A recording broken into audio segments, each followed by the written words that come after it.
참사 유가족들이 사고 현장 인근에 시민 분향소를 마련했습니다. 희생자들의 사진과 위패가 유족 동의하에 처음으로 공개됐고 올해는 희생자들을 위한 49제도 지냅니다.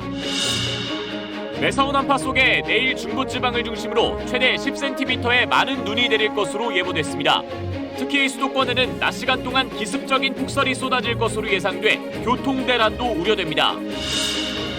노동자 3명이 숨진 중대재해처벌법 1호 사건인 삼표산업 채석장 붕괴 사고와 관련해 검찰이 실질적 소유주인 삼표그룹 정도원 회장을 최근 소환 조사한 사실이 KBS 취재 결과 확인됐습니다. 단독 보도합니다. 서해 공무원 피격 사건과 관련해 첩보 삭제를 지시했다는 혐의를 받는 박지원 전 국정원장이 검찰에 소환됐습니다. 박 전 원장은 첩보 삭제를 지시받거나 지시하지도 않았다며 혐의를 거듭 부인했습니다. 서철모 대전 서구청장이 지역 체육회장 선거에 나선 후보에게 다른 자리를 주겠다며 사퇴를 권유하는 녹취록을 KBS가 입수했습니다. 해당 후보는 서구청장을 위탁선거법 위반 혐의로 고소할 예정입니다.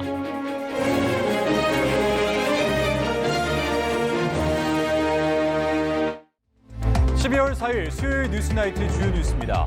윤석열 대통령이 지난 정권에서 무리하게 추진된 탈원전 정책을 폐기하고 원전 생태계 복원에 박차를 가하겠다고 강조했습니다.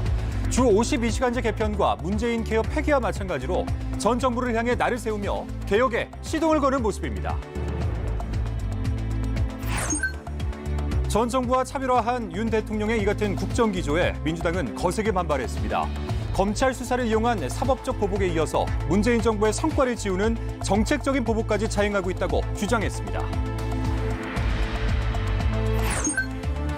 김경수 전 경남지사가 가석방을 원하지 않는다고 밝히자 여권에서는 양심수 코스프레라는 등 비판이 쏟아졌습니다. 민주당은 이명박 전 대통령 사면을 위해서 김 전 지사를 이용하려는 졸렬한 생각이라며 불쾌감을 드러냈습니다. 서해 공무원 피살 사건 당시 관련 첩보 삭제를 지시한 혐의로 고발된 박지원 전 국가정보원장이 검찰에 출석했습니다. 박 전 원장은 삭제를 지시한 적도 지시를 받은 적도 없다며 혐의를 전면 부인했습니다. 이태원 참사 당일 현장에서 살아남은 한 고등학생이 숨진 채 발견됐습니다. 이태원에 함께 갔던 친구 2명을 떠나보낸 뒤 참사 트라우마로 인해서 극단적 선택을 한 것으로 추정됩니다. 전국 장애인 차별철폐연대 전장현의 지하철 시위에 따라서 서울교통공사가 오늘 아침 출근길 전동차 한 대를 무정차 통과시켰습니다. 운행 방해 행위에서 무정차 통과로 대응하겠다는 방침을 처음으로 실행해 옮긴 건데 일부 시민들은 제때 승하차를 못해서 불편을 겪어야 했습니다.